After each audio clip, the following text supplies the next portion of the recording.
Jou! No hello. Kuule, ma ei jõudnud sulle varem öelda, aga see keika, eks, mis meil eelmine nädal koos oli. Vaata seda.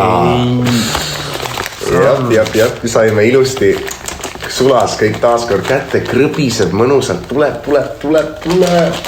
Ei, kas me ei pidanud seda arvega tegema või mees?